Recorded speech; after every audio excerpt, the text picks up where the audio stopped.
नमस्कार, पल्लवीज मराठी किचनमध्ये तुमचं खूप खूप स्वागत आहे। आज आपण पाहूयात संक्रांत विशेष अतिशय खुसखुशीत तिळाची चिक्की कशी बनवायची। तिळाची चिक्की बिघडण्याचं सगळ्यात महत्त्वाचं कारण म्हणजे गुळाचं प्रमाण। तर सगळ्या साहित्याचं योग्य प्रमाण घेऊन आज आपण ही चिक्की बनवणार आहे, ज्यामुळे ही जास्त चिकट सुद्धा होणार नाही, खाताना दातांमध्ये अडकणार नाही आणि जास्त कडक सुद्धा होणार नाही, ज्यामुळे ही चिक्की लहान मुले सुद्धा आवडीने खातील। महत्त्वाचं म्हणजे मोजून 30 मिनिटात ही अगदी परफेक्ट तिळाची चिक्की बनवून तयार होते। तर चला तर मग रेसिपीला सुरुवात करूया। आता सुरुवातीला तीळ आपल्याला भाजून घ्यायचेत। यामध्ये शेंगदाण्याचा वापर केलेला नाही। तर हे पहा, या वाटीने सगळं साहित्य मी मोजून घेणार आहे। घरातल्या कोणत्याही एकाच वाटीने सगळं साहित्य मोजून घेऊ शकता। आता एक वाटी व्यवस्थित भरून मी तीळ घेतलेले आहेत। जाड तळ्याच्या कढईमध्ये तीळ आपल्याला व्यवस्थित परतून घ्यायचेत। पांढरे तीळ कोणतेही वापरू शकता। मंद आचेवर सतत हलवत आपल्याला हे परतत राहायचंय। तीळ थोडे जरी करपले ना, या चिक्कीची चव बिघडू शकते, थोडीशी कडवट लागू शकते। त्यामुळे सतत हलवत मंद आचेवरच सगळे तीळ एकसारखेच भाजून घ्यायचे। तर आपल्याला सगळ्यांनाच माहिती आहे, तीळ आपण भाजायला गेलो, व्यवस्थित भाजल्यानंतर ते उडू लागतात। तर ती प्रोसेस चालू झाली ना, लगेचच गॅस बंद करायचा। तर हे पहा, फक्त 3 ते 4 मिनिटे तीळ मी परतून घेतलेले आहेत। याचा रंग तुम्ही पाहू शकता, हलकासा बदललेला आहे, जास्त गडद आलेला नाही। एका ताटामध्ये हे तीळ काढून घेतले, थोडेसे थंड करून घेऊयात। तोपर्यंत आता गुळाची तयारी करूयात। तर हे पहा, इथे मी चिक्कीचा गुळ वापरलेला नाही, साधाच गुळ वापरलेला आहे। फक्त गडद रंगाचा आहे आणि तुम्ही पाहतच असाल मऊ आहे। गुळ चिरून घेतानाच लगेचच समजतं किती हा मऊ आहे। शक्यतो असाच गुळ चिक्कीसाठी वापरायचा। असा गुळ वापरल्यामुळे चिक्कीला रंग सुद्धा मस्त येतो बरं का। तर हे पहा, ज्या कपने तीळ घेतलेले होते त्याच कपमध्ये मी गुळ घेत आहे। अगदी बारीक चिरून घेतलेला गुळ आहे, फोडून घेतलेला नाही। हे पहा, हा कप व्यवस्थित भरून घेतलेला आहे। तर 1 वाटी तिळासाठी आपल्याला 1.5 वाटी गुळ लागणार आहे। तर 1 वाटी गुळ एका भांड्यामध्ये काढून घेतला। अजून अर्धी वाटी गुळ आपल्याला लागणार आहे, त्यासाठी थोडासा मी चिरून घेतला। हे पहा, त्याच कपने बरोबर अर्धा कप हे गुळ घेतला। तर 1 वाटी तीळ आणि 1.5 वाटी गुळ घेतलेला आहे। आता गुळाचा पाक करायच्या अगोदर एकतर बेकिंग पेपर तयार ठेवा किंवा एखाद्या मोठ्या पसरट ताटाला तूप लावून ठेवा। आता तुम्ही पाहतच असाल, हा पेपर थोडासा लांबीला जास्त घेतलेला, कारण हे चिक्कीचं मिश्रण मी पातळ लाटून घेणार आहे। ताटावरती जर घेणार असाल ना, खूप मोठं पसरट ताट घ्या, म्हणजे कमी जाडीची चिक्की बनेल, मस्त खुसखुशीत होईल। आता गुळाचा पाक करून घेऊयात। तर त्याच कढईमध्ये गुळ सगळा काढून घेतला। 1.5 वाटी गुळ घेतलेला आहे, यामध्ये बरोबर 4 चमचे पाणी घेतलं। आता पाणी थोडंसं जास्त घ्यायचं, कारण म्हणजे गुळाचा पाक तयार होईपर्यंत गुळ आपला करपणार नाही। एकतर हा गडद रंगाचा गुळ वापरलेला आहे, करपला तर अजून थोडासा डार्क कलर होऊ शकतो, चव सुद्धा बिघडू शकते। त्यामुळे 2 चमचे पाण्याऐवजी 4 चमचे पाणी वापरलं। आता या पाण्यामध्ये गुळ सुरुवातीला विरघळून घ्यायचा। तर सुरुवातीला लो टू मीडियम फ्लेमवरती गुळ विरघळून घेतला तरी चालेल, पण एकदा गुळ विरघळल्यानंतर गॅसची फ्लेम मंद ठेवायची आणि एखाद्या प्लेटमध्ये किंवा वाटीमध्ये पाणी तयार ठेवायचं, कारण यामध्येच आपण पाक चेक करणार आहे। आता हे पहा, गुळ पूर्णपणे वितळलेला आहे, काही सुद्धा खडे शिल्लक नाहीत। आता या स्टेजला चिक्कीला मस्त चकाकीपणा येण्यासाठी 2 चमचे तूप ऍड करायचं। तूप ऍड केल्यानंतर लगेचच मिक्स करून घ्यायचं। हलकासा याचा रंग बदलतो आणि थोडंसं फ्लफी बनतं। तूप घातल्यानंतर काही सेकंद परतून घेतलं। आता लगेचच 2 ते 3 थेंब या पाकाचे पाण्यामध्ये घेतले। पाक थोडासा थंड करून घ्यायचा, नंतरच याला चेक करायचं। तर हे पहा, अजून हे मऊच लागत आहे, पाक अजून बनलेला नाही। तर पुन्हा 2 मिनिटे पाक आपल्याला शिजवून घ्यायचे। आता दुसरी गोष्ट म्हणजे आपल्या शेगडीला एक छोटा बर्नर असतो, एक मोठा बर्नर असतो। पाकाचे कोणतेही पदार्थ बनवताना शक्यतो छोट्या बर्नरवर बनवायचे, म्हणजे पाक पुढे जात नाही, कारण छोट्या बर्नरची फ्लेम कमी असते। तर पुन्हा 2 मिनिटानंतर 2 ते 3 थेंब पाण्यामध्ये घेतले। थंड झाल्यानंतर हे चेक करून पाहिलं। हे पहा, याचा आत्ता कुठे गोळा बनायला फक्त सुरुवात झालेली आहे आणि थोडी थोडी रबरासारखी कन्सिस्टन्सी यायला सुरुवात झालेली आहे। तर आपला पाक अजून तयार नाही। पुन्हा 2 मिनिटे हे शिजवून घ्यायचं। लक्षात ठेवा, सतत हलवत हा पाक आपल्याला बनवून घ्यायचा आहे। 1 ते 1.5 मिनिटानंतर पुन्हा प्लेटमध्ये 1 ते 2 थेंब घेतले, थंड करून घेतले।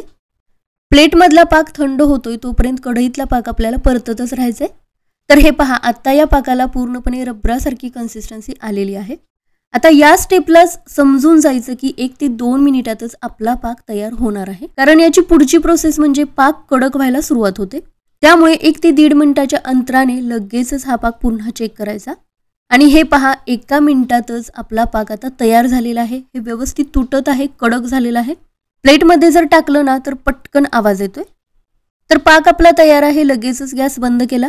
आता यामध्ये पाव चमचा किंवा 2 चिमूटभर बेकिंग सोडा ऍड करायचा। यामुळे चिक्की अगदी मार्केट सारखीच खुसखुशीत बनते। अगदी थोडासा सोडा यामध्ये ऍड करायचा आहे। लगेचच व्यवस्थित मिक्स करून घेतलं। आता लक्षात ठेवा, पुन्हा गॅस चालू करायचा, मंद आचेवर ठेवायचा आणि भाजून घेतलेले तीळ लगेचच यामध्ये ऍड करायचे। गॅस आपला मंद आचेवरच आहे, त्यामुळे तीळ यामध्ये परतून घेताना हे मिश्रण अजिबात घट्ट होणार नाही।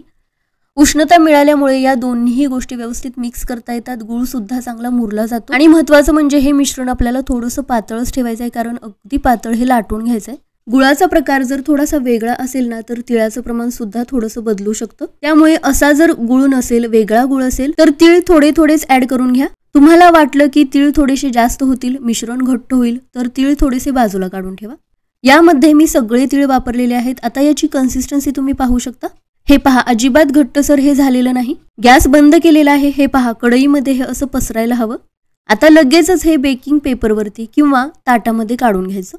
तर हे पहा, आता काढून घेताना सुद्धा मी एकाच ठिकाणी सगळं मिश्रण काढलेलं नाही, तर पेपरचा जसा आकार मी कट करून घेतला आहे ना, तसंच मी काढून घेत आहे। त्यामुळे आपल्याला जास्त लाटत बसायची याला गरज लागणार नाही, लगेचच पातळ लाटून घेता येईल। इथून पुढची प्रोसेस मात्र अगदी पटापट करायची, कारण हे मिश्रण थोडं जरी थंड झालं ना, लगेचच कडक व्हायला सुरुवात होते। त्यानंतर मात्र हे लाटायला आणि चिक्क्या कट करायला थोडीशी मेहनत लागते। दुसरा बेकिंग पेपर यावरती ठेवून लगेचच हे लाटून घ्यायचं।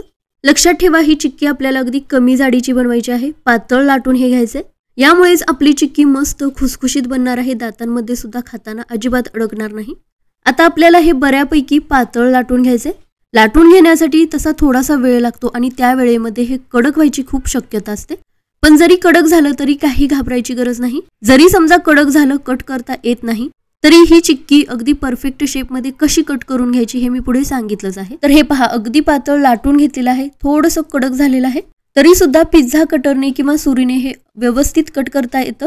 थोडासा दाब देऊन हे कट करून घ्यायचं आणि हे पहा, अजिबात याचे तुकडे झालेले नाहीत आणि याची जाडी तुम्ही पहा, किती पातळ चिक्की बनलेली आहे। आता हे पहा, हे पूर्णपणे कडक झालेलं आहे। तुम्हाला वाटेल की याचे आता तुकडे होतील, पण असं होणार नाही। पिझ्झा कटर किंवा सुरीने 1 ते 2 वेळेला कट करून घेतलं आणि त्यानंतर हातानेच हे तोडून घेतलं आणि हे पहा व्यवस्थित हे तुटलेलं आहे, कुठे सुद्धा तुकडे झाले नाहीत। तर जरी ही चिक्की कडक झाली तरी सुद्धा काही घाबरायची गरज नाही। सुरीने फक्त 1 ते 2 वेळा याला कट केलं ना आणि त्यानंतर हाताने तोडलं ना, व्यवस्थित याला शेप येतो। तर अशाच पद्धतीने सगळी चिक्की मी कट करून घेतली आणि मस्त खुसखुशीत सुंदर रंगाची तिळाची चिक्की बनवून तयार झालेली आहे। पहा, याचाच एक मोठा तुकडा मी तुम्हाला दाखवत आहे। किती पातळ आपण हे लाटून घेतलेलं आहे तुम्ही पाहू शकता आणि यामुळे ही चिक्की खाताना लहान मुलांना जोर लावायची काही गरज लागत नाही, पटकन तुटते आणि त्यामुळेच खरंच सांगते, ही चिक्की लहान मुले खूप आवडीने खातात। ही चिक्की बनवल्यानंतर 2च दिवसात मुलांनी ही चिक्की पूर्णपणे संपवली। हे पहा, तुपामुळे याला चकाकीपणा किती मस्त आलेला आहे। दिसायला जितकी सुंदर दिसत आहे ना, चवीला सुद्धा तितकीच छान लागते। एकदा ही रेसिपी नक्की बनवून पहा। तीळ आणि शेंगदाण्याची कुरकुरी चिक्की कशी बनवायची त्याचा सुद्धा व्हिडिओ अपलोड केलेला आहे, लिंक डिस्क्रिप्शन बॉक्समध्ये मिळेल। संक्रांती हळदी कुंकवाला तर आपण तिळगुळाचे पदार्थ बनवतोच। तिळाचे लाडू बनवायला गेलात तर ते बांधताना हाताला खूप चटके बसतात, तर त्याऐवजी अशी झटपट बनणारी चिक्की, हाताला चटके न बसणारी चिक्की नक्कीच बनवू शकता। एका वाटीचं इथे मी प्रमाण दाखवलेलं आहे। तुम्हाला जास्त क्वांटिटीमध्ये बनवायचं असेल तर त्याचं दुप्पट तिप्पट प्रमाण घेऊ शकता। हे पहा, पटकन तुटत आहे, अजिबात चिकट झालेली नाही किंवा जास्त कडक सुद्धा झालेली नाही। अगदी परफेक्ट बारीक तुकडे सुद्धा याचे करता येतात। तर या संक्रांतीला या पद्धतीने ही चिक्की नक्की बनवून पहा, सगळ्यांना नक्कीच आवडेल। बनवताना मात्र थोडीशी जास्त बनवून ठेवा, कारण पुन्हा तुम्हाला बनवावी लागेल। चवीला इतकी छान, लहान मुले लगेचच संपवतात। एखाद्या एअरटाईट बर्नीमध्ये 1 ते 1.5 महिना स्टोअर करून ठेवू शकता, तशीच कुरकुरीत राहील।